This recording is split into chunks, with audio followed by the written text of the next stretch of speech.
안녕하세요. 슬립토크입니다. 좋아요와 구독, 알림 설정도 잊지 마세요. 그럼 눈을 감고 이야기 속으로 함께 들어가 볼까요? 이 이야기의 모든 저작권은 공식 채널 슬립토크, 슬립토크에 있습니다. 다른 채널에서 게시된 내용은 모두 비공식이며 허위입니다. 이상한 꿈에 이끌려 만난 덫에 걸린 여인, 옛날 옛적, 산새가 우거진 산촌마을 산골, 사냥꾼을 업으로 삼고 있던 한 청년이 살고 있었어요. 사내의 이름은 만강으로 먹고 사는 일에 바쁘다 보니 혼기를 훌쩍 넘겨 어느새 21의 노총각이 되었답니다. 그런 만강이 어느 날 그날따라 유난히 속을 썩이던 멧돼지를 쫓느라 야밤에 온 산천을 헤매었던 통에 피곤이 몰려와 느지막이 잠에 들었다가 요란한 꿈을 꾸게 되었습니다. 꿈속에서 만강은 깊은 숲속 한가운데 고립된 채 발에는 쇠사슬이 발목에 감겨 있었어요. 쇠사슬은 마치 굶주린 이리에게 물린 것처럼 단단히 만강의 발목을 붙잡고 있었지요. 게다가 그 쇠사슬이 점점 조여오고 있었으니 고통과 함께 만강의 불안감이 온몸을 휘감았습니다.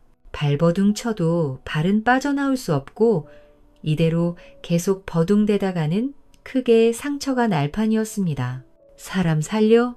누구 없을까? 참담한 심정에 빠진 만강이 이마에 식은땀을 흘리며 소리쳤지만 어쩐 일인지 소리가 밖으로 나오지 못했지요. 발목에서 느껴지는 통증은 점점 더 극심하게 바뀌어 이내 송곳으로 뼈까지 쑤시는 듯 했습니다. 만강이 주변을 둘러보다 근처에 있던 돌멩이를 주워들고 쇠사슬을 미친 듯이 내리찍었어요. 그러나 그런 만강을 비웃기라도 하듯 계란으로 바위를 치는 격으로 부질없는 짓이었지요. 쇠와 돌이 부딪히는 날카로운 소음만이 메아리처럼 숲속을 번질 뿐 쇠사슬은 꿈쩍도 하지 않았고 오히려 돌멩이만 깨져 사방으로 흩어질 뿐이었습니다. 자신도 모르게 발버둥을 치자 발목의 쇠사슬은 점점 더 빠듯하게 조여왔고 참을 수 없는 고통에 만강이 온몸을 비틀며 외쳤어요. 사람 살려? 살려줘. 만강이 목이 터져라 외쳐보았지만 목소리는 혀뿌리에 엉겨붙은 채 입 밖으로 나오지 않았습니다. 벙어리가 된 것처럼 소리 없는 절규만이 허공에 맴돌았고 숲속에 고립된 채 어둠을 맞이하기 시작했어요. 찢어질 듯한 괴성을 지르며 만강이 자리에서 벌떡 일어났습니다. 다행히도 끔찍한 악몽이었음을 알아차렸지요. 그의 온몸이 식은땀으로 축축하게 젖어 있었고 심장은 전장의 북소리 마냥 요란하게 쿵쾅거렸습니다. 만강이 떨리는 손으로 방문을 열었답니다. 입동이 진한 차가운 바람이 후 하고 끼쳐 들어오고 싸늘한 달빛 지방 안가득 쏟아져 내렸습니다. 만강은 헉헉 가쁜 숨을 몰아쉬며 아직도 악몽의 공포에서 빠져나오지 못하고 있었지요. 흡사 꿈속의 쇠사슬이 여전히 발목을 옥죄고 있는 듯 제 발목에 시큰한 느낌이 사라지지 않고 있었습니다. 만강은 비틀거리며 우물가로 가서 찬물 한 바가지를 벌컥벌컥 들이켰습니다. 차가운 물이 목구멍을 타고 넘어가자 그제야 조금 정신이 드는 듯 했어요. 방으로 돌아온 만강이 곰곰이 생각에 잠겼습니다. 잊을만 하면 찾아오는 악몽, 그리고 발목의 쇠사슬에 채워지는 끔찍한 꿈. 만강은 더 이상 견딜 수 없었습니다. 신께서 내게 경고하는 것이겠지. 이제 정말로 그만둘 때가 됐어. 만강은 결심하듯 자리에서 일어났습니다. 벽에 걸린 5개의 활을 잡으니 만감이 교차했어요. 그에게 활은 단순한 사냥도구 이상의 의미였지요. 물풀나무를 7번 찌고 7번 그늘에서 말리는 정성을 들여 만든 활이 있었습니다. 실톱으로 얇게 자른 물풀나무를 교로 겹겹이 붙여 모양새를 잡고 광목천으로 꽁꽁 동여맨 뒤 6달 동안 부엌 아궁이 위에 걸어두어 연기로 훈제한 세상에 단 하나뿐인 귀한 활이었으니 어찌 보면 당연했어요. 만강은 하나뿐인 독침 화살과 광에 꺼낸 올무 뭉치를 마당 한가운데 수북하게 쌓아놓고 불을 질렀습니다. 활활 타오르는 불꽃은 새벽 하늘 아래 붉은 춤을 추는 듯 했고 만강은 어금니를 꽉 깨물었습니다. 할아버지와 아버지 그리고 자신으로 이어져 내려온 3대에 걸친 사냥꾼 가업은 이렇게 막을 내리게 되었답니다. 새벽 딱따구리 울음소리가 멀리서 들려오고 희미하게 동이 터오기 시작했지요. 밤새 타오르던 불길은 사그라들고 재만 남아 있었습니다. 만강은 옷을 챙겨 입고 산골 사냥터로 발걸음을 옮겼습니다. 산골 깊은 산천은 만강이 어릴 적부터 할아버지와 아버지를 따라 짐승을 잡던 사냥터였지요. 설치해 놓은 올무들이 짐승들을 기다리고 있었습니다. 만강이의 올무에 걸린 첫 번째 놈은 덩치가 산만한 반달곰이었습니다. 반달곰의 발목은 어젯밤 꿈속에서 자신의 발목처럼 그토록 고통스러워 보였어요. 밤새도록 올무에서 벗어나려고 발버둥 쳤는지 조금만 더 지났으면 큰 상처가 남을 기세였지요. 만강은 조심스럽게 다가가 반달곰의 발목에 걸린 올무를 풀어주었습니다. 올무에서 풀려난 반달곰은 고통스러운 신음을 내뱉으며 절뚝거렸지요. 만강은 그런 반달곰을 안쓰럽게 바라보며 입을 열었습니다. 예전에는 저 모습이 어찌 눈에 들어오지 않았을까. 정말 미안하구나. 이제라도 가서 편안하게 지내렴. 반달곰은 멀찌감치 떨어져 불안한 눈빛으로 자신을 기다리고 있던 새끼들에게 달려갔습니다. 어미곰과 새끼곰들은 서로의 몸을 비비며 안도의 한숨을 내쉬는 듯 했지요. 만강은 발걸음을 옮겨 담비 한 마리가 걸려있는 올무로 다가갔습니다. 담비는 날카로운 이빨을 드러내며 만강을 경계했습니다. 만강은 조심스럽게 담비의 올무를 풀어주었고 이내 몸을 돌려 담비가 도망갈 수 있도록 비켜주었지요. 담비는 순살같이 숲속으로 사라졌습니다. 그렇게 만강은 산 곳곳에 놓아두었던 올무를 하나씩 걷어냈습니다. 올무를 걷는 만강의 마음은 복잡했지만 한편으론 후련했습니다. 이제 정말 끝이로구나. 만강은 하산길에 다른 사냥꾼들이 설치해 놓은 올무에 걸린 짐승들도 모두 풀어주었습니다. 사슴, 수달, 족제비, 노루 등 다양한 짐승들이 올무에 걸려 고통받고 있었지요. 만강은 짐승들을 풀어주면서 더 이상 사냥을 하지 않겠다고 굳게 다짐했습니다. 그러던 중 어디선가 짐승의 것이 아닌 신음을 듣게 되었지요. 어라, 이게 무슨 소리지? 만강이 소리를 따라 들어가 보니 그곳에는 올무에 발목이 걸린 웬 여인이 바닥에 엎드린 채 신음하고 있는 것이었어요. 큰 동물을 사냥하기 위해 둔 올무를 보지 못하고 걸려든 모양새였습니다. 보시오, 괜찮으시. 깜짝 놀란 만강이 여인에게 다가가자 기진맥진하던 여인이 고개를 들고 그를 바라보았습니다. 도와주셔요. 정신없이 산을 타다 그만 이런. 잠시만 기다리시오. 내 금방 풀어드리겠소.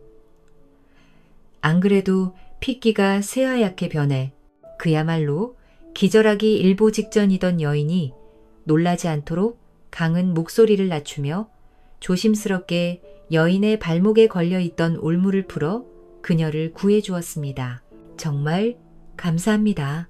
인적이 드문 산속이라 한때는 꼼짝없이 죽는구나 싶었습니다.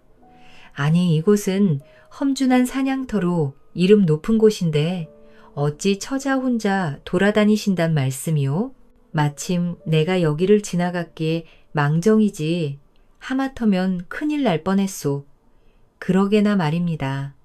신만이이신 저희 아버지께서 자취를 감추신 지 오래라 아버지의 흔적을 찾기 위해 이곳저곳을 헤매다 보니 자연히 이렇게 되었나 봅니다. 근심 가득한 얼굴로 중얼거리는 여인을 강은 조심스레 부축하며 일으켜 세웠습니다. 자세한 이야기는 이 산을 내려가면서 하십시다. 발목을 보아하니 상처가 깊지는 않으나 그냥 두면 덧날게요. 일단은 우리 집으로 가서 약이라도 쓰는 편이 좋을 것입니다. 그렇게 만강은 여인을 데리고 하산하게 되었고 내려오는 동안 통성명을 하며 여인의 사연을 자세히 들을 수 있었답니다. 여인의 이름은 연지로. 본디 그녀는 30리 너머의 깊은 산골에서 아버지와 함께 단둘이 오순도순 살고 있었습니다. 신만이인 그녀의 아버지는 온 산을 헤매며 귀한 약초를 캐고 1년에 한두 차례는 귀한 산삼을 캐기도 했지요. 연지 아버지가 캐온 약초와 산삼은 두 식구의 생계를 넉넉하게 꾸려나갈 수 있게 해주었습니다. 무남동녀 외동딸 연지는 아버지의 삶의 이유이자 희망 그 자체였어요.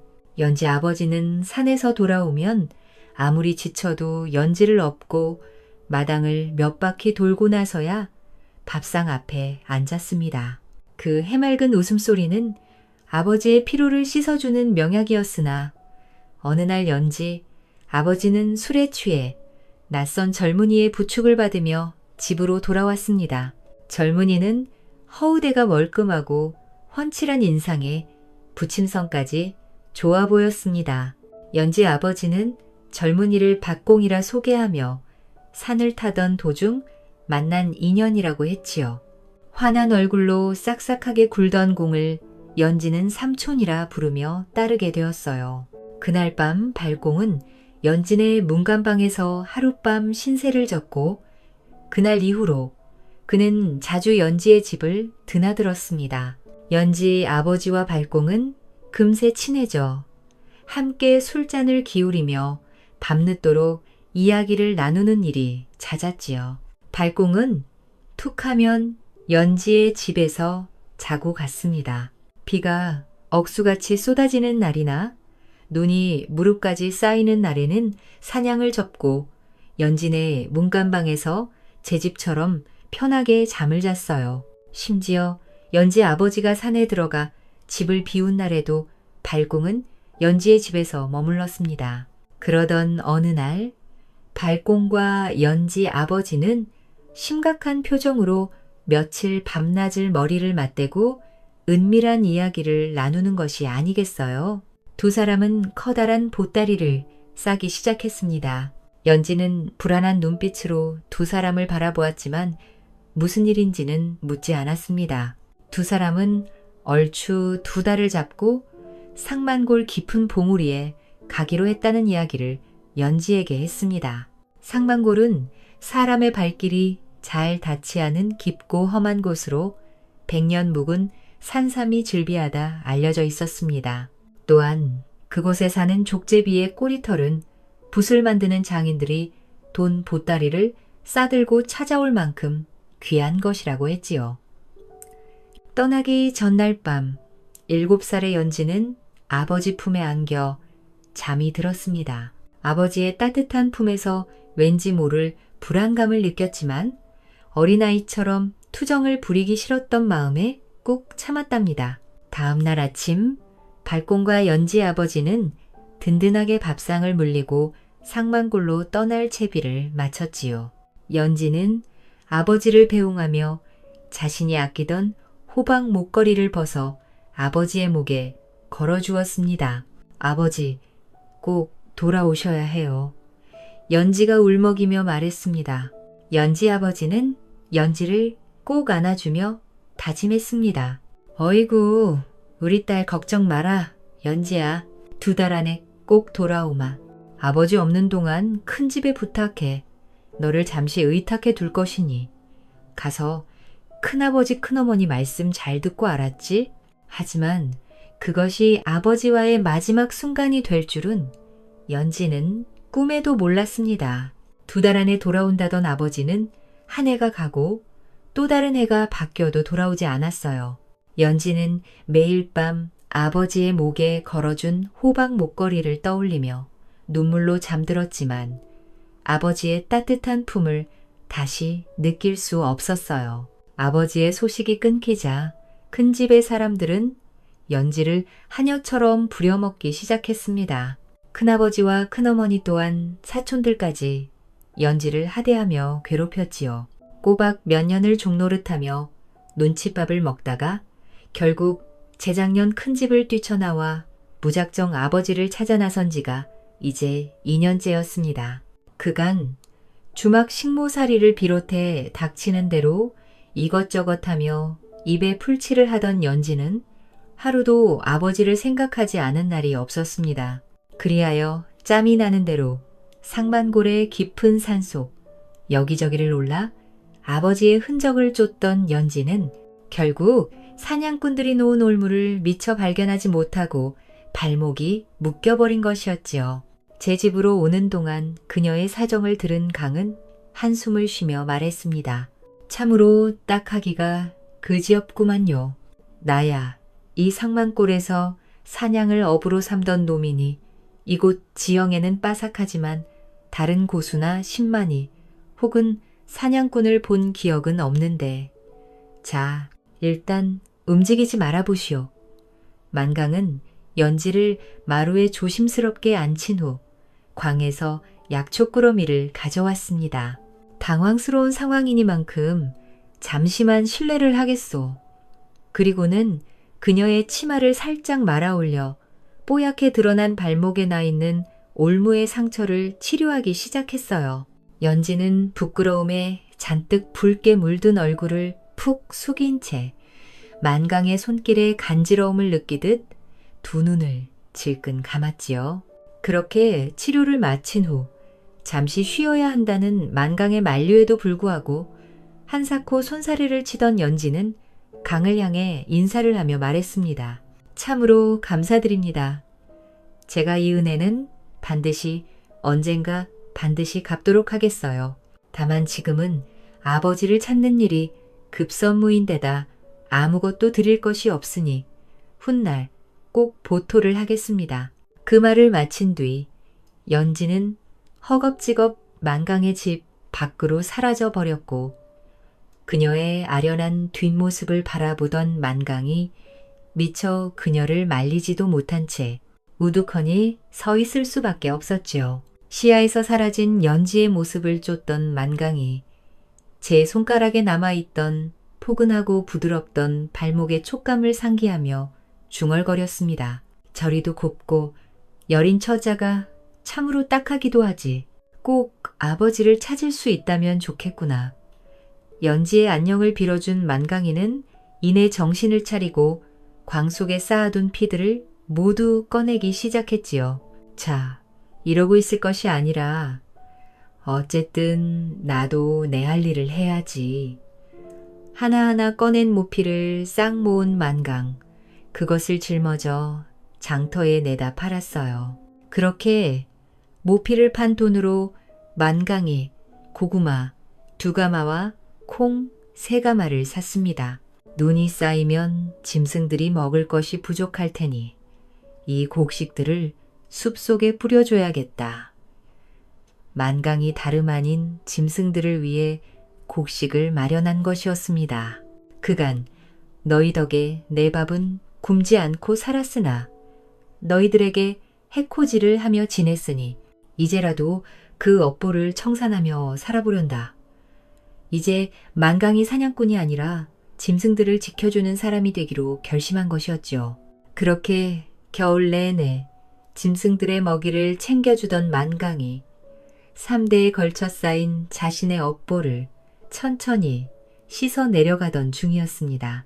어느 날 한밤중에 잠이 든 강의 꿈에 두 자나 되는 흰 수염을 휘날리며 긴 지팡이를 짚은 산신령이 나타난 것이었어요. 만강아, 부디하여 내 너에게 작은 보답을 내려주도록 할 터이니 이것으로 새롭게 생을 꾸려보도록 하거라. 산신령의 그 말을 끝으로 잠에서 깬 만강. 평소와는 달리 너무도 개운한 몸이 신기하여 자리에서 펄쩍 뛰어오르며 아침을 맞이했습니다. 그날 아침, 장이 열렸던 그날, 마지막으로 남은 모피를 팔기 위해 장터를 어슬렁거리던 강희는 무슨 바람이 불었던지 자기도 모르게 야바위 앞에 끼어들었습니다. 내 그간 저 야바위꾼에게 갖다 바친 돈이 얼마더라? 헌데 오늘은 어쩐지 기분이 남다르니 한번 도전해볼까? 호리호리한 초로의 야바위꾼이 판으로 들어온 만강과 눈이 마주치자 활짝 웃는 것이었습니다. 그런데 그 순간 만강이 깜짝 놀라고 말았지요. 저놈의 자식, 요즘 한참 안 보인다 했더니만 나의 봉이 제 발로 찾아왔구나. 그래, 오늘은 무슨 돈이든 상관없지. 어차피 내게 가져다 바칠 돈이니까. 자, 얼른 들어오거라. 놈이 내 속임수를 간파할 수나 있을 소냐. 어서 한판 붙어보자. 야바위꾼의 입은 움직이지 않았으나 그의 머릿속에 들어간 듯 야바위꾼의 생각을 그대로 읽을 수 있는 것이 아니겠어요? 이게 도대체 어찌 된 일인가 싶어 주변을 둘러보니 야바위꾼의 한 패거리들이 보였고 그들의 생각도 만강의 머릿속으로 고스란히 들어오고 있었습니다. 한참을 어리둥절하던 만강. 문득 간밤의 꿈에서 나온 산신령의 말을 떠올리고는 그제야 빙긋이 웃었습니다. 야바위판의 종지 3개 앞에 쪼그려 앉아 조끼 주머니에서 열량을 꺼내 판돈으로 건네는 만강을 보며 야바위꾼이 비릿한 웃음을 흘렸어요. 야바위꾼의 손놀림은 여전히 빨랐지만 만강이 야바위꾼 머릿속에서 놀고 있었습니다. 자, 이번에는 어느 종지에 반지가 들어있을까나?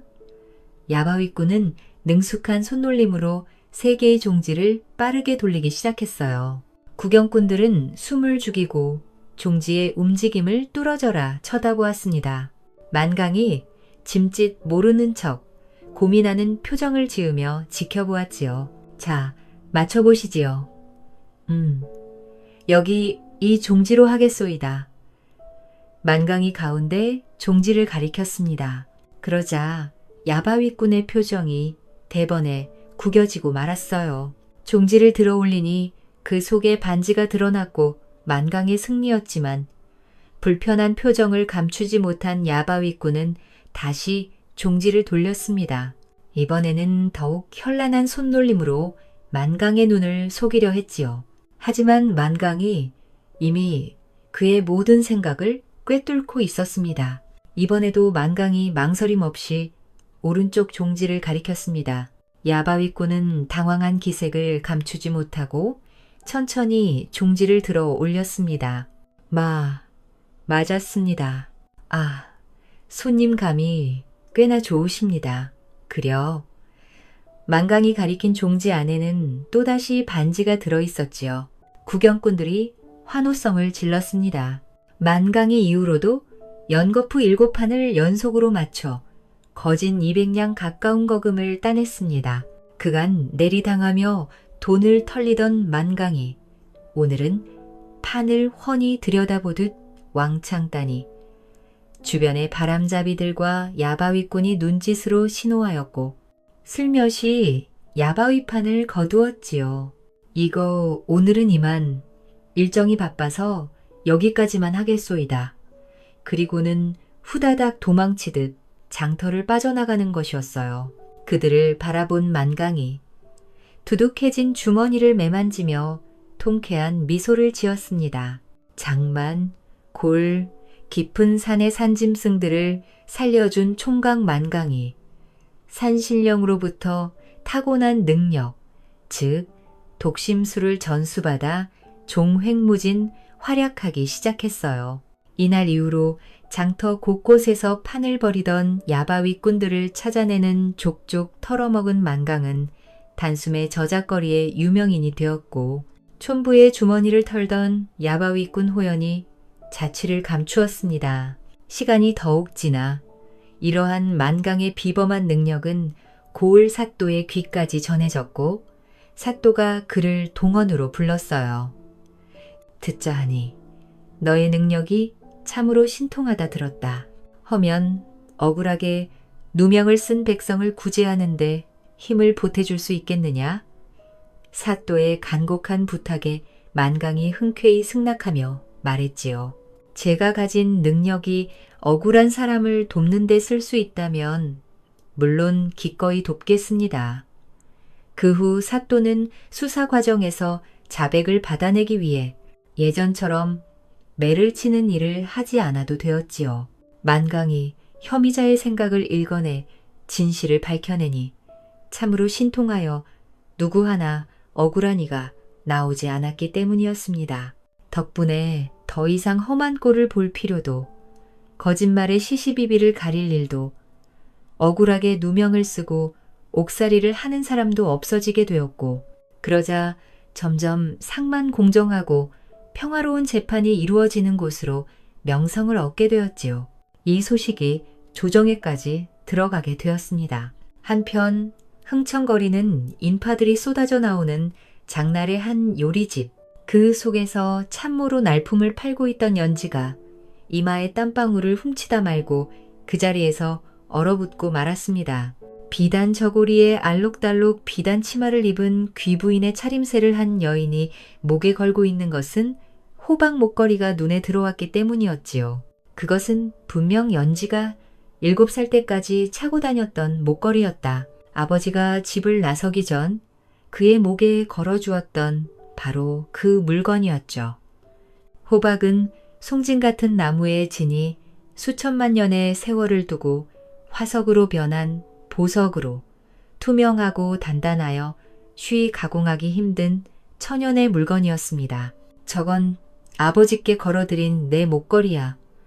발굴의 투명한 호박 속의 무늬까지 기억 속 자신의 목걸이를 빼다 박은 것을 발견한 연지는 아버지의 실마리를 찾게 되자 홀린 듯 귀부인을 따라 요리집을 빠져나왔지요.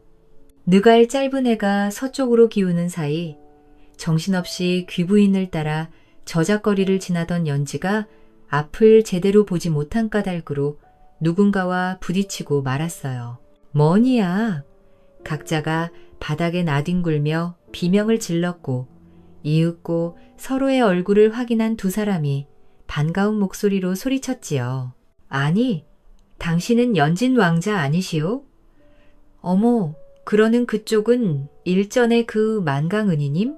실로 오래간만에 재회한 두 사람이 서로의 손을 붙잡고 반가움에 기뻐하며 안부를 나누는 것도 잠시 퍼뜩 정신을 차린 연지의 표정이 금세 어두워졌고 이를 알아차린 만강의 독심술로 그녀의 현재 사정을 모두 알게 되었지요. 시가 급한 모양이군요. 자세한 이야기는 귀부인을 따라가며 진행하지요. 제가 돕겠습니다. 아니 그것을 어찌하시고 자 이러다 놓치겠다. 우선은 어서. 그리하여 연지와 만강은 거리가 벌어진 귀부인을 불인하게 따라 미행했고 그녀가 들어간 집이 기집관이란 걸 알게 되었습니다. 그러는 사이 훌쩍 해가 기울어 날이 저물었고 안절부절하며 향실 안으로 들어서려는 연지를 만강이 저지하며 말했습니다. 연진 왕자, 일단은 아버님의 실마리를 가진 물건의 위치를 알았으니 우선은 후위를 도모합시다. 지금 우리의 꼴로 무턱대고 이런 악착거한 기방에 들어갔다간 쫓겨나기 십상입니다. 조바심에 발을 동동 구르던 연지도 만강의 말에 일리가 있음을 느끼고는 어금니를 꽉 깨물고 물러났지요. 저 기녀를 보자마자 머리가 새하얗게 변하여 무턱대고 따라 나오느라 날품 일을 하고 있던 요리집에서 쫓겨날 판이니 오갈 데가 없어졌네요. 어느덧 밤이 깊어가고 있었고 건조한 밤 공기는 목덜미까지 서늘해지는 숨을 잔뜩 뱉으며 싸늘하게 연지를 휘감았어요. 결국 만강은 연지를 데리고 자신의 집으로 오게 되었고 늦은 저녁 식사를 마치고 등불에 의지하여 서로 마주보며 앉아 그간의 밀린 이야기를 나누다 보니 결국 서름과 아버지에 대한 그리움이 북받친 연지는 눈물을 펑펑 쏟고 말았지요. 노총각 만강이 어디 슬픔에 젖은 여인을 위로해 본 적이 있어야지요. 안절부절하며 파랗게 질린 얼굴로 식은땀을 줄줄 흘리며 허둥대고 있으니 그 모습을 본 연지가 그만 피식 웃음을 터뜨리고 말았습니다. 두 청춘 남녀는 서로를 바라보며 뺨에 홍초를 물들였고 연지의 서글서글한 눈망울이 방 안으로 흘러들어오는 달빛에 비쳐 반짝이는 것을 본 만강은 그만 그녀에게 푹 빠져 마음을 빼앗기게 되었답니다. 항상 이리 신세만 지게 되네요. 다시 한번 감사드려요. 서로 돕고 사는 것이 당연지사. 이거늘 퍽퍽한 말씀은 마십시오. 게다가 이 인연이 어디 보통 인연입니까? 그렇지요. 일이 되면 제 목숨을 2번이나 구한 셈이 되십니다. 참으로 감사한 마음이 깊어 제 몸이라도 들려 보온하고 싶은 마음이 굴뚝 같군요. 연지가 희죽 웃으며 농을 건네자 만강의 얼굴은 마치 잘 익은 장독 속의 고추장 빛깔이 되어 꽉 짜면 붉은 물이 이뚝뚝 흐를 지경이 되었어요. 무슨 그러한 말씀을 후후 농이십니다. 사냥꾼을 업으로 삼으셨다 해서 어찌 그리 순진하네. 연지가 눈물을 멈추고 미소를 보이자 그녀에 대한 근심으로 굳어있던 만강의 표정도 편안하게 바뀌었지요. 그렇게 애틋한 마음을 간직한 채 아랫목에 연지의 잠자리를 마련해 준 뒤 만강은 곧 자기 방으로 나와 잠을 청했으나 어여쁜 처자를 제 방에 재우고 있는 형편에 잠이 올 리가 없었습니다. 강은 슬며시 연지의 머릿속을 떠보려 하였으나 이내 고개를 절레절레 흔들었죠. 아버지를 잃고 심란한 마음에 빠진 가여운 여인의 생각이나 들여다보라고 산신령님이 내게 주신 능력이 아니지. 정신 차려라, 이 멍청한 놈아. 강은 양손으로 뺨을 거세게 후려친 뒤 눈을 감고 이내 잠을 청했습니다. 안방의 연지 역시 몸은 누워 있었으나 잠이 오지 않는 것은 매한 가지였어요. 호박 목걸이 할머니가 돌아가시기 전에 5살 연지의 목에 손수 걸어주셨던 집안 대대로 내려온 그 목걸이가 머릿속에서 떠나질 않았습니다. 그와 더불어 아버지로 가득하던 마음속의 한 곳에서 아지랑이처럼 피어오르는 간질간질한 기분이 새롭게 연지를 괴롭히고 있었지요. 바로 만강에 대한 기묘한 마음이었습니다. 2번이나 자신의 앞에 나타나 자신을 도와준 저 듬직한 청년이 어느새 제 마음을 간지럽히고 있는 것을 알아차렸지요. 뒤죽박죽이 되어버린 머리를 감싸 쥐며 연지는 조용히 중얼거렸습니다. 아이 참 대체 어찌 되려고 이러는 게야. 마음을 굳게 먹어야 해. 지금은 아버지의 일이 우선이야. 연지는 날이 밝자마자 향실로 넘어가리라 다짐하며 만강에 대한 마음을 애써 억누르며 그렇게 잠을 청했습니다. 전날 밤 주지훈님이 펼쳐지며 한바탕 소란스러웠던 시간이 언제 그랬냐는 듯 향실은 그은 쥐죽은 듯 조용했습니다. 이른 새벽 모두가 간밤의 흥청망청함에서 벗어나지 못해 골아 떨어져 있을 시간이라 지금이 좋겠다는 만강의 조언대로 향실관 꽃담을 훌쩍 넘었음에도 누구도 2사람을 방해하는 이는 없었습니다. 자, 이리로. 만강과 함께 살며시 문을 열고 들어가 은장도를 꺼내든 연지는 술 냄새를 풍기며 곤히 잠에 빠져 있는 행수 기생을 발견했어요. 그 희멀건 목에 은장도를 뽑아 지그시 가져다 대자 비몽사몽인 행수 기생의 눈이 대번에 커졌습니다. 소리를 지르면 재미없어. 연지가 그녀의 목에 걸린 호박 목걸이를 한 손으로 낚아채며 말을 이었지요. 이 목걸이 어디서 났는지 사실대로 고하면 경을 칠 일은 없을 것이오. 뉘신지는 모르겠으나 제발 목숨만 살려주시오. 이것은 산청 사는 박대인 기분이라며 제게 넘긴 선물이었어. 박대인? 예, 그곳이더라. 자기가 젊었을 적에는 사냥꾼으로 제법 이름을 날렸다고 하던데 제 고을에서는 궁수로 통했다. 나 박공수. 행수 기생의 말에 연지의 눈빛이 번뜩였고 옆에 있던 만강이 고개를 끄덕였지요. 맞소이다. 모두 틀림없는 사실입니다. 거짓을 고하고 있지는 않군요. 아까 전 그자가 산청에 산다고 하였나? 예, 맞습니다요. 일대에서 가장 큼지막한 고래 대거리, 바로 치의 집이지요. 연이은 취조 끝에 향실삼을 빠져나온 두 사람은 누가 먼저랄 것도 없이 눈빛을 교환한 뒤 그 길로 산청을 향해 길을 재촉하게 되었습니다. 행수 기생의 말대로 산청에서 박대인 찾는 것은 어렵지 않았습니다. 무슨 벼락 행제 얻었는지 으리으리한 기와집에 매일을 흥청망청하며 처 여러 명을 거느리고 사느라 고을에서 모르는 사람이 없었기 때문이었습니다. 근방에 주막에 묵으며 밤이 깊어 삼경의 어둠이 내려앉을 때를 보고 있던 두 사람은 고래대궐 같은 기와집 꽃담 안으로 약을 넣은 돼지고기를 던져놓은 후 기다렸지요. 이윽고 마당의 삽살개 두 마리가 조용해지자 연지와 만강은 날렵하게 담을 넘어 들어갔습니다. 사랑방 문을 열고 살며시 들어가 코를 고는 박대인의 얼굴을 내려다보니 수년 만에 다시 보는 그 팔자가 어찌나 좋던지 아예 신수가 다른 사람이 되어 있었지요. 굳이 꼬치꼬치 캐묻지 않더라도 함께 나선 자신의 아버지에게 해코지를 하고 홀로 부당한 이득을 취해 호요식하고 있는 꼬락서니가 분명했습니다. 이런 얼굴에 기름기가 덕지덕지 낀 꼴을 좀 보라지. 이런 죽일 놈의 말 좀 보았나.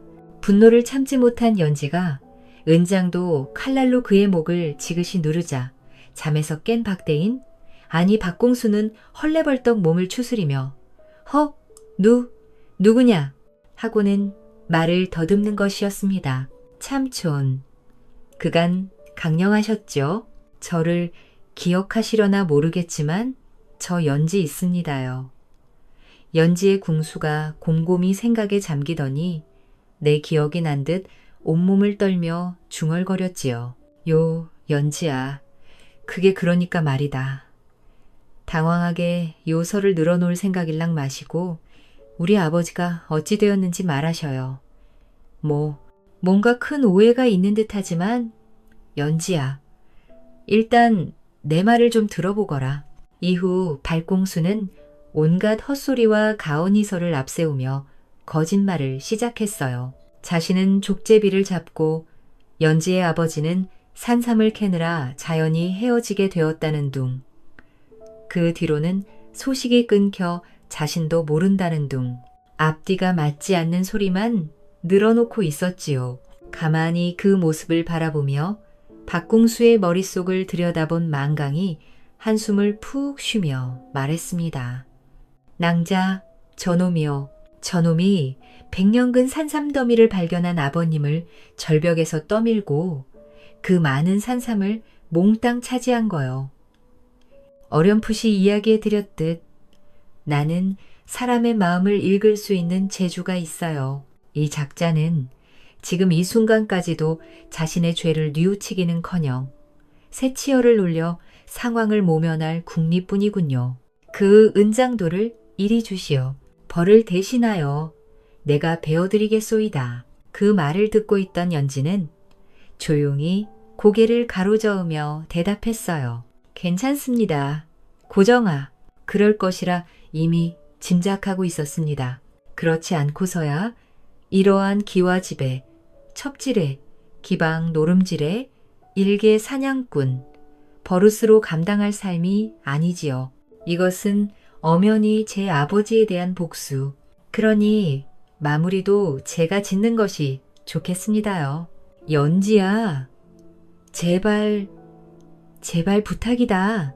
목숨만은 살려다오.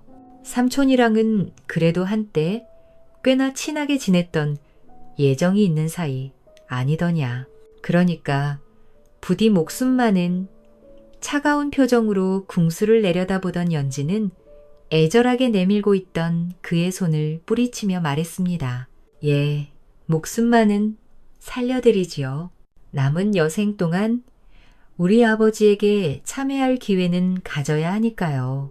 복수심으로 눈동자가 불타오르던 연지는 은장도로 발공수의 발목인대를 그어 그를 안진뱅이로 만들어버렸습니다.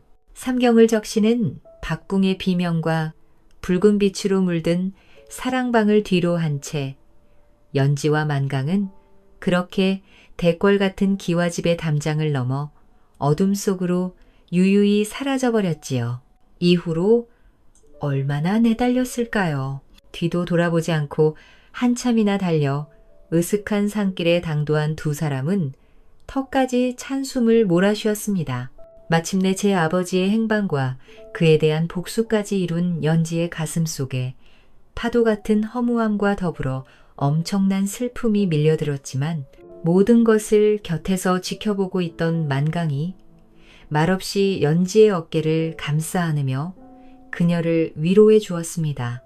연지 역시 만강의 품에 몸을 맡긴 채 서러운 울음을 토하고 또 토해내었지요. 이후 만골로 돌아와 연지 아버지의 제사를 지낸 뒤 많은 일을 함께 헤쳐나간 두 사람은 서로를 향한 마음이 연심임을 알아차리는데 오랜 시간이 걸리지 않았습니다.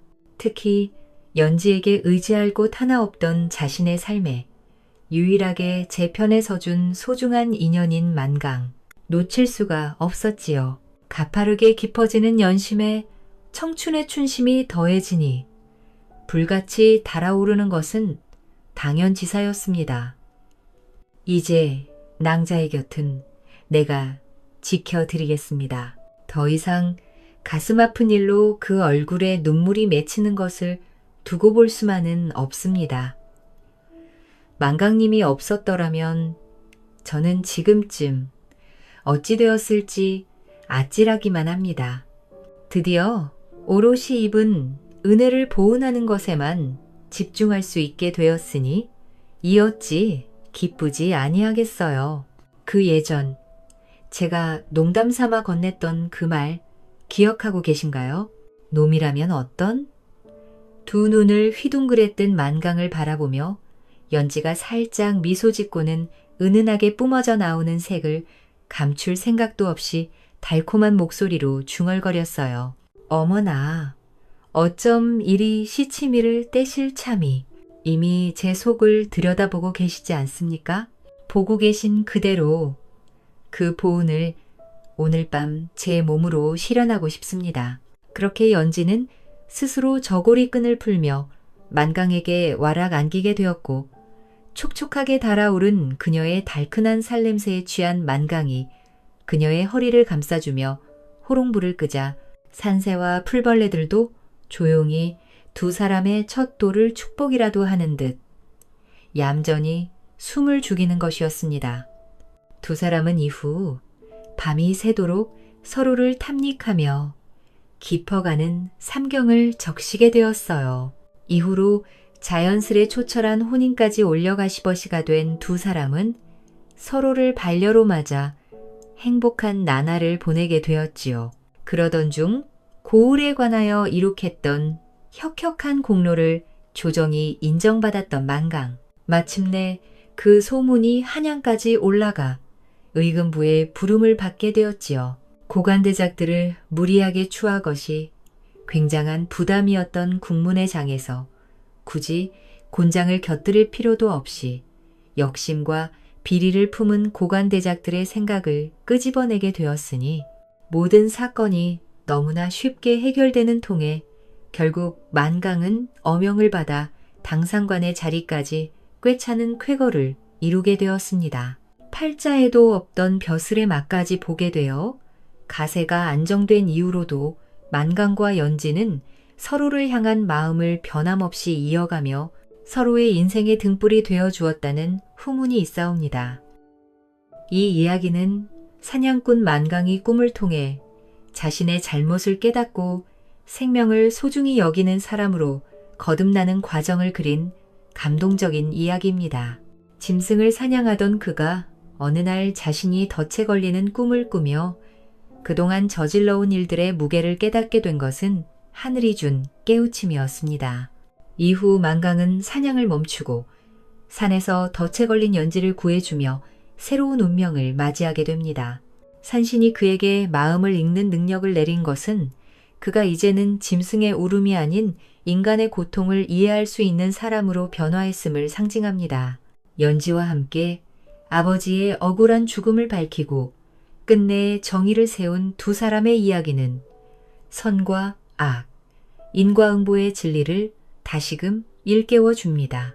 이 이야기는 결국 선한 마음은 반드시 복을 부르고 악한 행위는 언젠가 그 대가를 치른다는 오래된 진리를 전하며 진심과 자비가 세상을 바꿀 수 있음을 보여줍니다. 믿기 어려운 여인의 마음.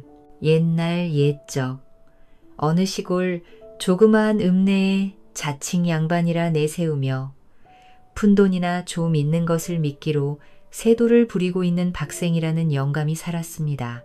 박생 나이가 60이 다 되었건만 평소 인삼노경으로 보신을 한 가닥에 그 정력이 말로 청년이 부러워할 지경이었지요. 그러니 읍내의 기생이란 기생은 말할 것도 없고 심지어는 집에서 부리는 하인까지도 아느니 호색쟁이는 모든 것이 돈이면 척척인 줄 알았는데 꼭 한 가지 돈의 힘이 미치지 못하는 딱한 사정이 있었습니다. 돈이면 만사가 다 해결이라 이건 돈으로 써도 능히 다스릴 수가 없구나. 아침부터 이 엉큼한 늙은이는 사랑방에 앉아서 곰곰이 깊은 생각에 잠겨 있었죠. 박생이 고민하는 것은 당연히 먹고 사는 문제가 아니었습니다. 집안 구석구석에서는 곡식이 썩어가고 있으니 그런 문제야 뭔 이야기겠습니까? 밥만 먹고 하는 일이란 없겠다. 게다가 보약은 자주 먹겠다. 이래놓고 본이 앉으나 서나 양기만 치솟을 뿐이었죠. 그것은 정말 미인이야. 지금 생원의 머릿속에서 오락가락하고 있는 것은 아리따운 한 여인의 모습이었습니다.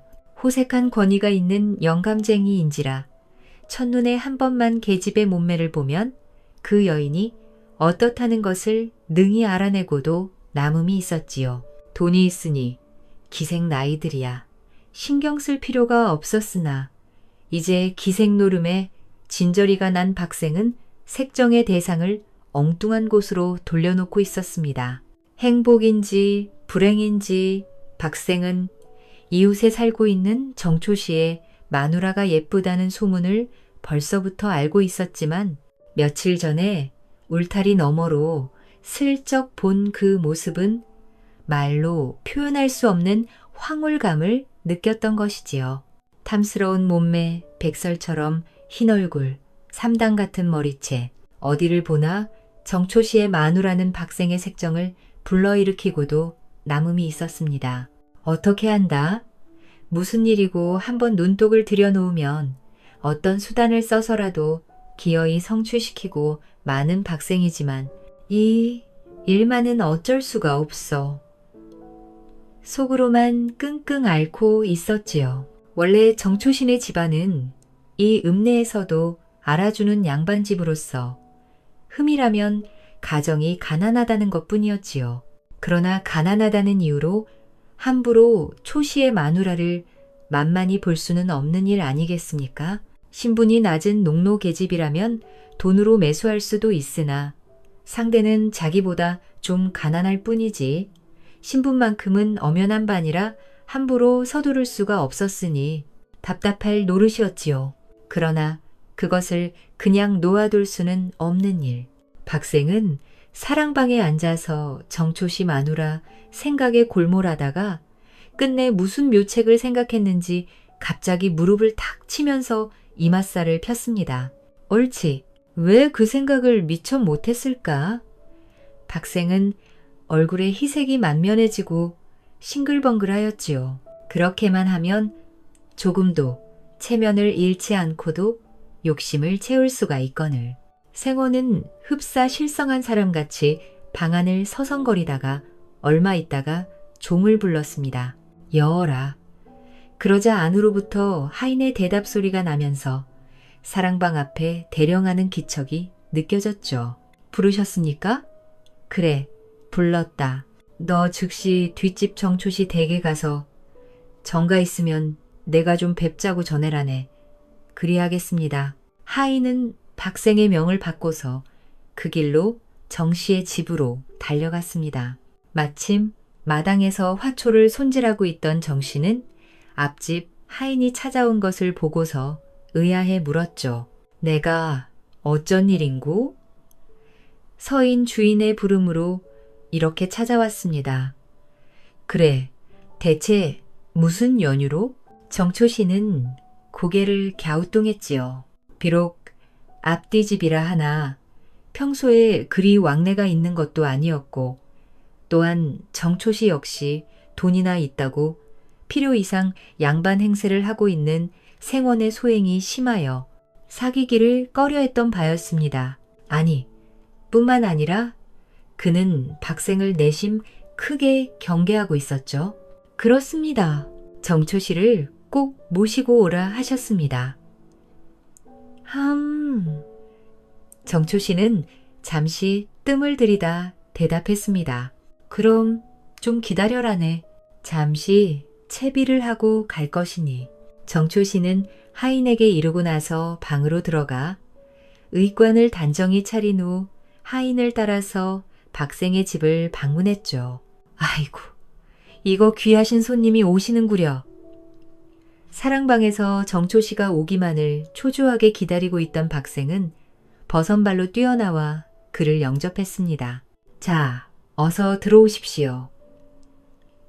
생원은 정초씨의 손을 잡아 방 안으로 안내했지만 정초씨는 갑작스레 생원이 친절히 구는 것을 보고 오히려 어리둥절한 눈치였습니다. 허허, 정초씨? 그래, 이웃사촌이란 말이 있지 않소?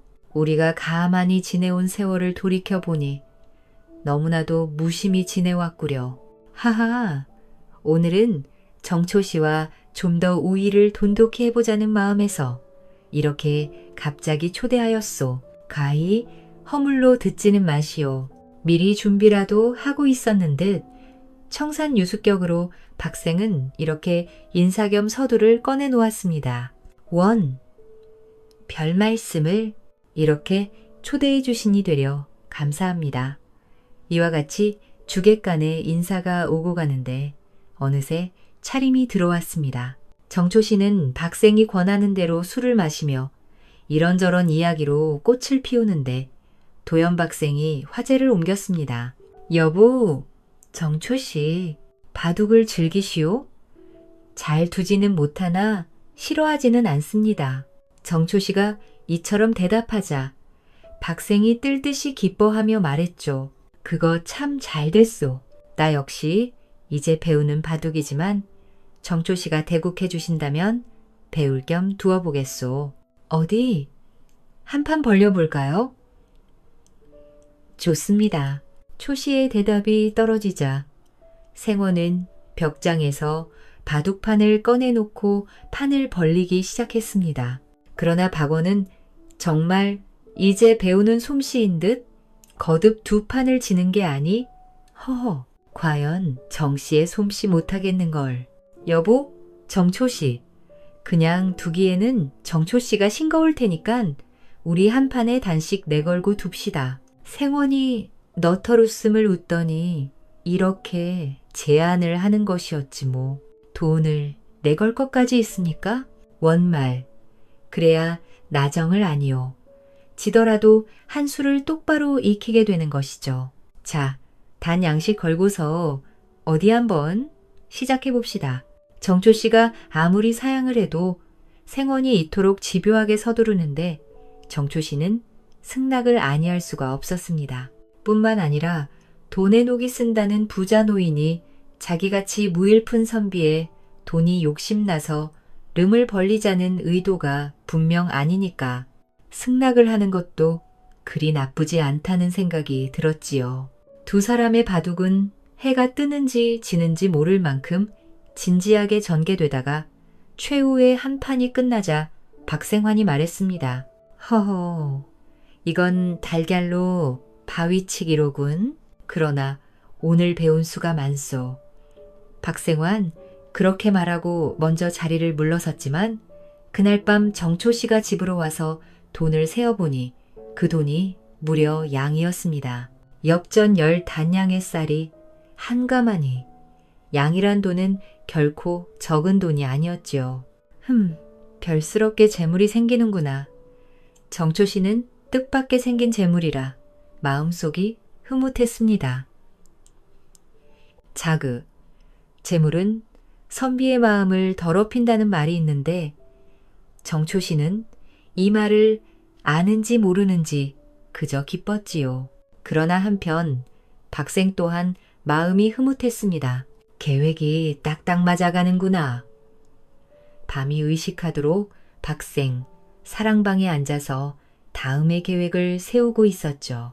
곡식이 썩어도 결코 남을 줄 모르는 박생, 역전이 푸르스름하게 녹이 슬어도 거지에게 한 푼 줄 줄 모르는 이 박생이 양이라는 거금의 돈을 어찌 아깝게 생각지 않으랴. 다만 최후의 목적을 위해서 참고 견디기로 한 것입니다. 그 일이 있은 후부터 정초 씨와 박세원 간의 바둑판은 날마다 계속되었죠. 처음에는 반양씩 하던 내기가 어느 틈엔가 한 판에 양으로 뛰어올랐습니다. 그러나 매번 지기만 하는 생원이 이제는 양을 잃은 것은 옛날이고 사천냥이라는 큰 돈을 정초 씨의 소나기에 쥐어주기에 이르렀죠. 그리고 한편 정초 씨는 차츰 돈을 딸수록 무력의 눈이 어두워져서 정신없이 덤벼들었습니다.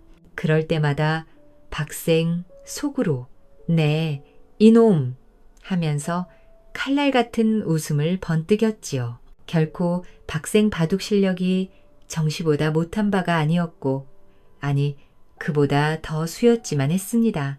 거에게 돈을 잃으면서까지 그 속에 무서운 함정이 숨어 있으리라는 것을 정씨는 깨닫지 못하고 돈만 따면 그만이었던 어느 날이었습니다. 그날도 역시 정씨는 아침 수저를 놓기가 바쁘게 박원의 집으로 달려갔습니다. 여보, 정초씨, 그 발을 배운다는 게 좀 지나쳤던 보. 오늘로써 그 종막을 내립시다. 좋습니다. 어쨌든 돈은 닿겠다. 정씨는 박원의 말에 망설임 없이 대답했지요. 그럼 우리 크게 한 판으로 승부를 합시다. 영감쟁이 논이 반짝반짝 빛났습니다. 좋습니다. 그런데 조건은? 정씨도 가슴이 뛰었죠. 내가 지면 만금을 내놓겠습니다. 늙은 박생환 눈이 더욱 빛났습니다. 만금을? 그 순간 정초 씨의 눈이 부릅 떠졌어. 만금이니 이건 생각할 수도 없으니만큼 막대한 돈이라 정초 씨가 놀라는 것도 무리가 아니었습니다.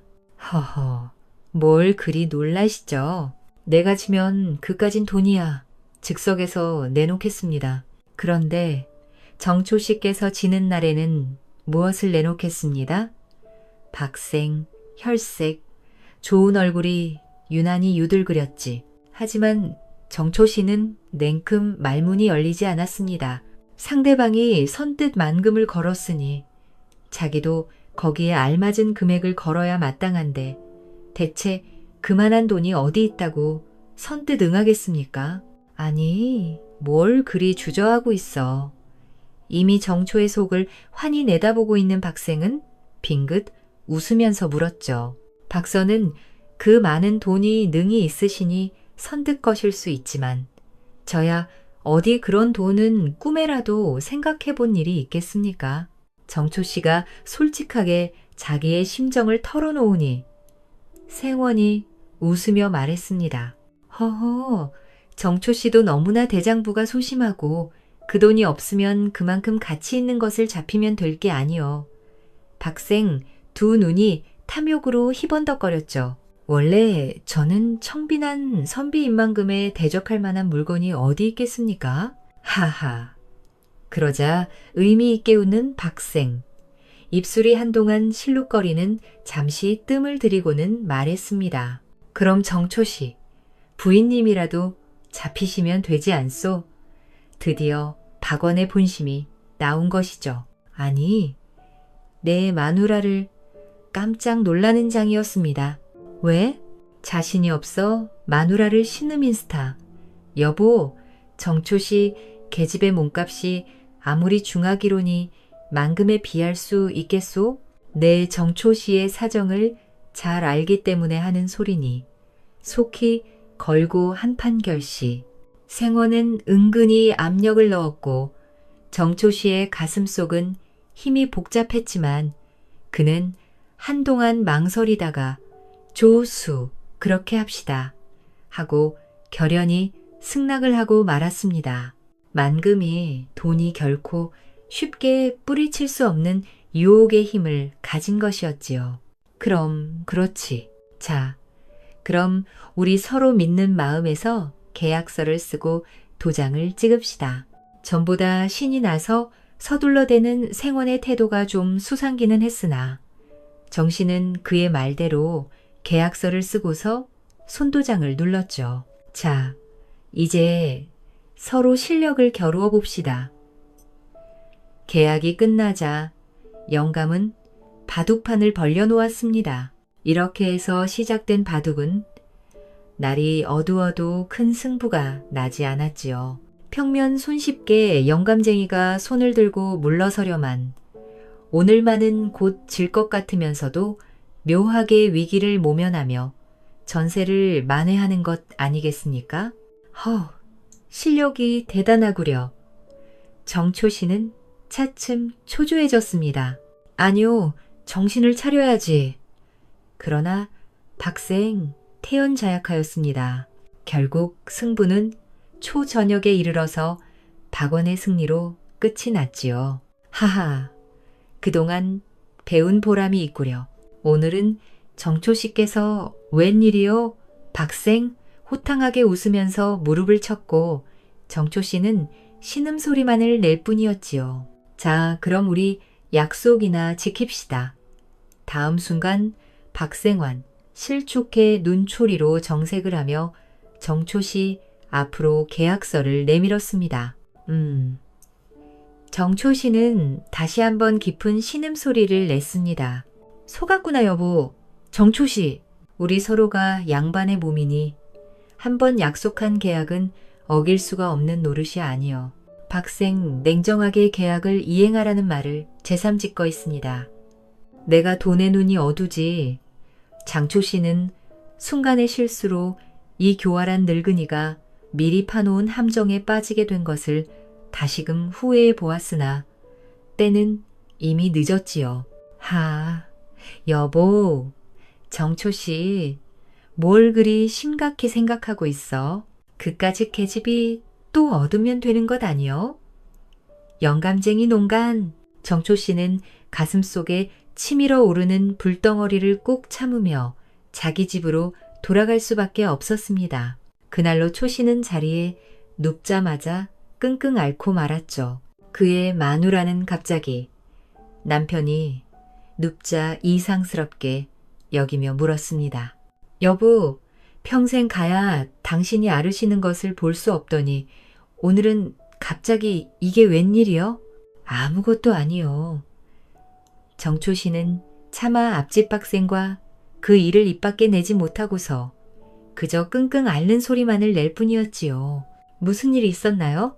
요새 앞집에 자주 놀러 가시더니 에이고 마누라 내가 미쳤어. 내가 정초 씨는 그저 헛소리 마냥 힘없이 짓거 있습니다. 아니 여보 애관 무엇이 미쳤단 말씀이셔요? 갑갑해 죽겠어요. 아내가 자꾸만 그 연유를 캐는 바람에 정초 씨는 차마 열리지 않는 입을 열고 요사이 앞집 영감 사이에 있었던 일을 솔직하게 고백했지요. 난 무슨 일인 줄 시라고. 남편의 말을 다 듣고 난 그의 아내는 대뜸 시시한 일이라는 듯이 말을 했습니다. 이제 죽을 죄를 저질렀으니 처분대로 하라는 듯이 그저 아내의 얼굴만을 바라보고 있는 정초 씨의 충혈된 눈, 그 눈 속을 여자는 말없이 바라보면서 의외로 이렇게 입을 열었지요. 모든 것이 운수가 사나워 일어난 일인데 이제 와서 당신이 그 일로 인하여 자리에 드러눕게 되었다 한들 그 무슨 소용이 있겠어요? 마땅히 남군서는 기운을 회복하시기 바랍니다. 이 말을 들은 정초 씨는 정신이 번뜩 들었습니다. 옳다. 저것이 저처럼 태자 약하니 필시 무슨 좋은 계책이라도 있는 모양이구나. 정 씨는 그렇게 생각하고 벌떡 놓았던 자리에서 일어서며 기대에 찬 얼굴로 물었죠. 그럼 당신에게 무슨 좋은 방법이라도 있단 말이요?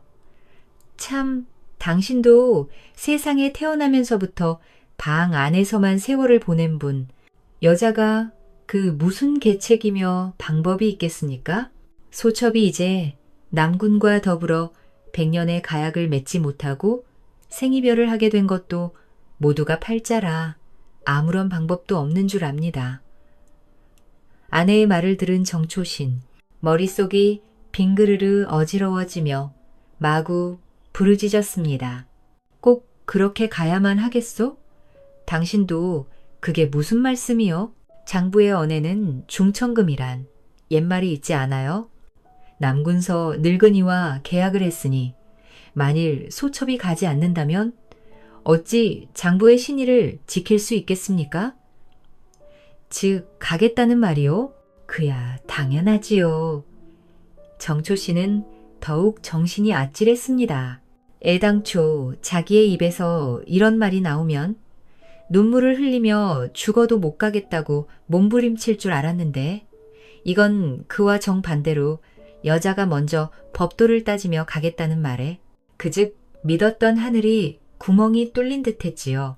아무리 구차하게 살았다 할지언정 당신이 그토록 황금의 눈이 어두운 줄은 미처 몰랐군요. 필시 당신은 그 늙은이보다도 재산이 탐나서 그리 가길 원하는 것이 아니요? 정초 씨의 이 같은 말은 힘없는 반환과 같은 것이었습니다. 그야말로 슬픈 항변이었지요. 지금 무슨 말씀을 그리 하셔요? 정초 씨의 아내는 간드러지게 웃곤 하더니 말을 이었습니다. 황금의 눈이 어두운 사람은 그래. 누구라? 바로 당신이 아니에요? 그까짓 만금의 마음이 혹하여 아내까지 내건 사람은 남군이 아니시냐 말씀이에요. 그리고 이번 일은 앞집 늙은이가 엉큼한 마음이 있어 꾸민 일이오니 이제 내가 안 가겠다고 한다면 필시 저 늙은이 편에서 가만히 있지 않을 것입니다. 그러니 별 수 없는 일이 아니오니까. 정초 씨는 이미 간장이 전부 썩어가는 듯 깊디 깊은 신음소리를 내뱉었지만 갈 몸이면 한시라도 빨리 가야겠어요. 남군서는 불미한 소첩을 깨끗이 단념하고 하루빨리 좋은 처녀를 골라 여생을 행복하게 누리소서. 그의 아내는 이렇게 말을 했으니 그 즉시 좋은 비단 옷으로 몸을 감고 새삼 얼굴을 연지와 분으로 예쁘게 단장을 하니 그 황홀한 자태야말로 사나이의 오장육부를 능히 녹이고도 남음이 있을만했지요. 아이고, 이놈의 팔자야. 계집도 돈도 눈 깜박할 사이에 잃고 말았구나. 정초 씨는 눈물을 흘리며 아름다운 아내의 자태를 바라보며 탄식할 뿐이었습니다. 그럼 부디 안녕히 계시옵소서. 여자는 단장을 끝내자 공손히 말을 이루고 바라보고 있는 남편에게 예를 올린 후 살며시 장지문을 열고서 밖으로 나가는 것이 아니겠습니까? 여보. 장초 씨는 마지막으로 아내를 부르려고 입을 열었으나 소리는 목구멍에 붙어서 나오지를 아니했지요. 천하에 믿지 못할 것은 계집년의 마음이구나. 아내의 발자국 소리마저 사라져버리자 정초 씨는 크게 부르짖으며 아내가 펴놓은 이불 위로 몸을 파묻고 흐느꼈습니다.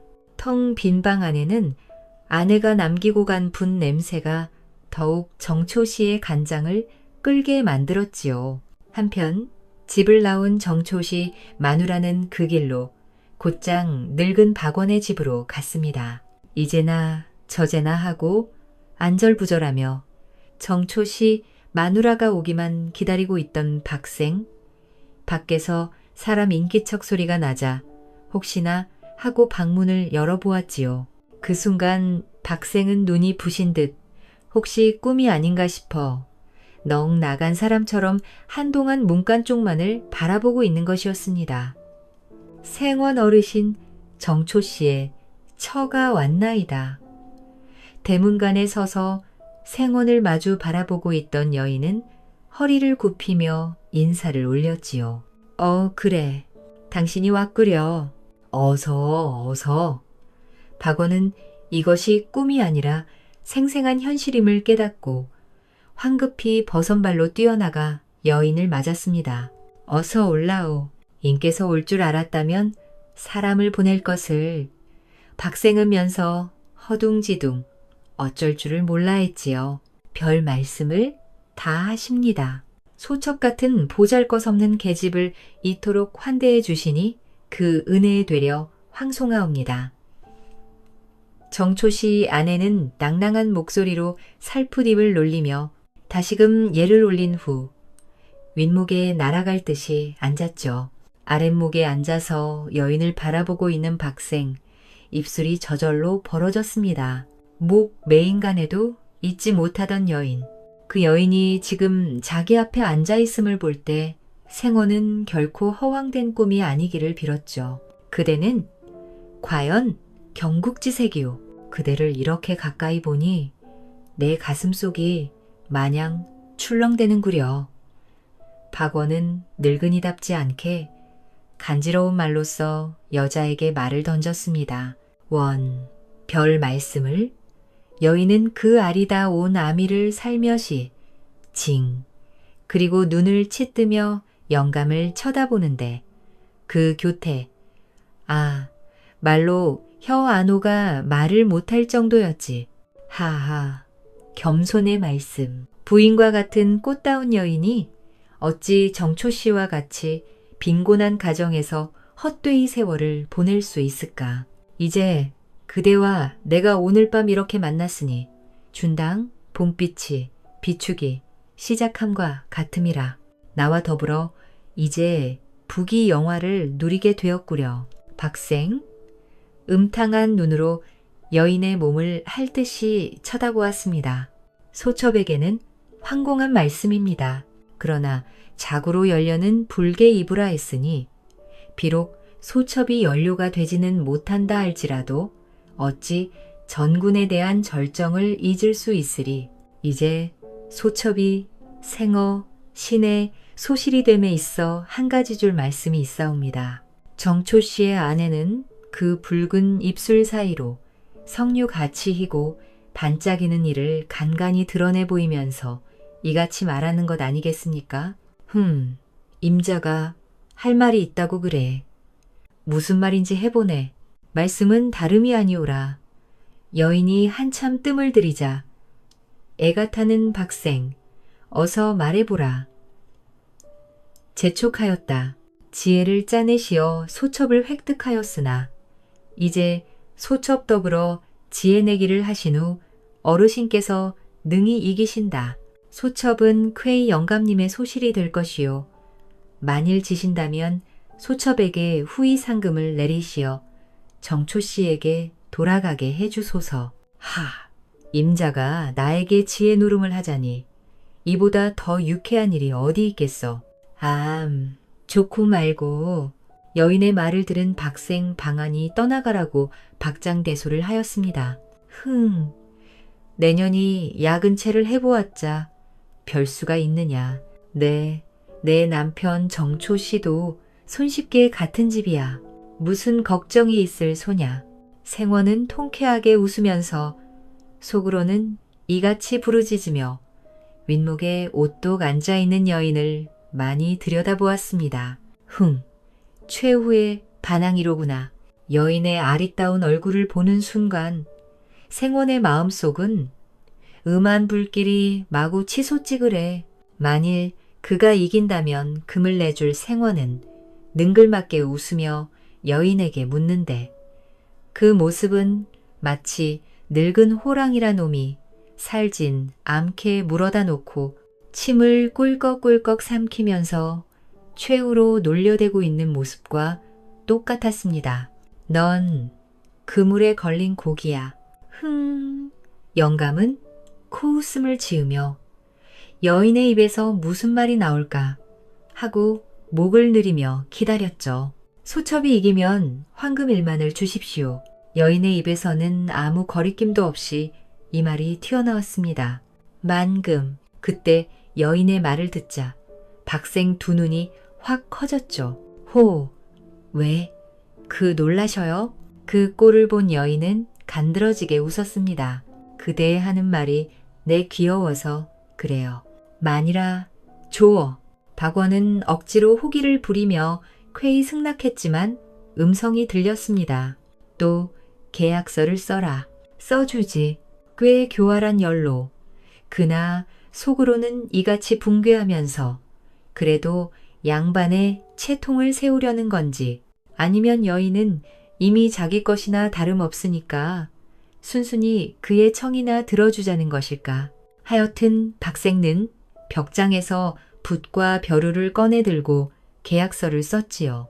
그럼 먼저 어르신께서 무엇이든 질문을 하십시오.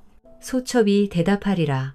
이엔스 2번 묻는 문제 중에서 소첩이 한 번만 대답을 못하여도 제가 마땅히 진 것으로 하겠습니다. 질문은 2번뿐이란 말이지? 그러하옵니다. 주어. 박생는 이렇게 말한 후에 한동안 눈을 껌뻑거리는 무엇을 물어볼 건가를 생각하다가 냉큼 생각이 안 나는 눈치더니 갑자기 장지문을 열었습니다. 여보, 임자, 저 하늘에 무엇이 보이요? 별이 보이지요? 그렇소? 지금 저 별이 몇 개나 되는지 능히 맞추겠어? 호호. 어르신도 그야 모두 13만 3개지요. 그걸 어떻게 아오? 여인의 자신찬 대답에 생원의 눈이 확 커지면서 물었죠.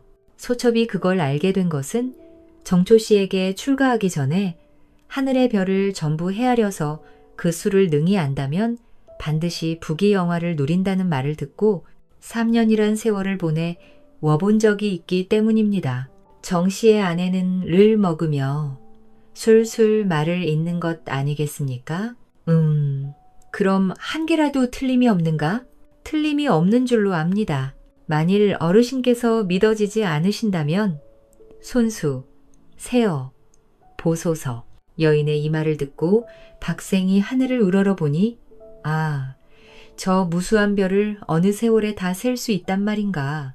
박원은 그 순간 깊은 신음소리를 내면서 자신이 스스로 계집에 잠에 넘어갔음을 깨달았죠. 그럼 내 2번째로 묻겠어.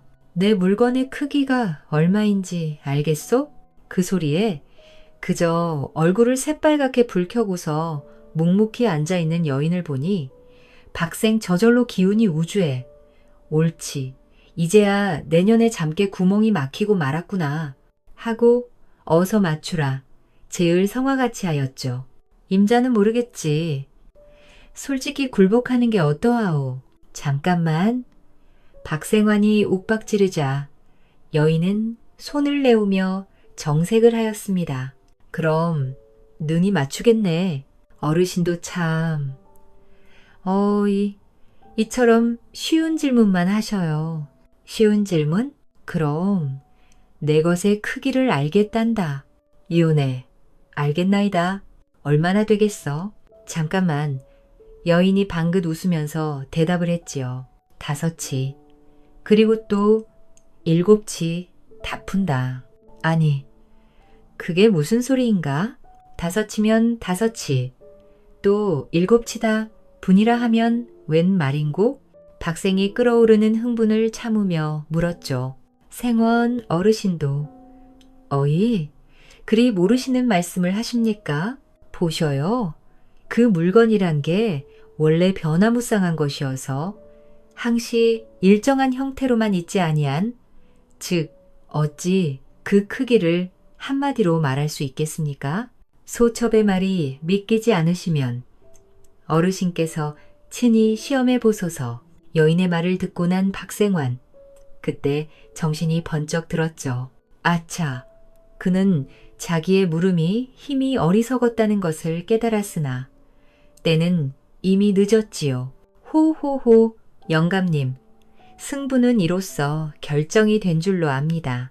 그럼 내일 아침에 저희 집 사람을 보낼 테니 약속은 만금을 보내주세요. 말을 마친 여인은 호연히 밖으로 사라지고 말았죠. 후, 박생 마치 닭 쫓던 고양이 지붕이를 쳐다보는 격이 되고 말았습니다. 모든 것이 그야말로 남가일몽. 잠깐 또한 머릿속을 스쳐간 봄꿈을 불과했지요. 그 후 정초 씨는 만금의 돈을 받아 편안하게 살았다 합니다. 여보, 비가 올랐는지 팔다리가 쑤시는구려. 이리 와, 몸 좀 주물러. 임자, 알겠어. 네, 바로 가리다. 이 이야기는 탐욕과 지혜, 도덕과 교만 사이의 대조를 잘 보여준다. 부유하지만 방탕하고 교만한 박생은 돈과 권력을 믿고 자신의 욕망을 채우려다 결국 스스로를 굴욕에 빠뜨린다. 반면 정초 씨의 아내는 지혜와 용기로 남편의 명예와 재산을 되찾아 진정한 힘은 돈이나 권력이 아닌 지혜와 도덕, 그리고 유혹에 흔들리지 않는 마음에 있음을 보여준다. 이 이야기를 통해 우리는 탐욕이 큰 손실을 초래할 수 있으며 지혜와 판단력이 물질적 재산보다 훨씬 중요하다는 것, 또한 인간의 명예와 도덕이 가장 소중하다는 교훈을 배울 수 있다. 교만과 방탕함은 결국 수치와 패배를 가져온다는 점 또한 분명히 알 수 있다.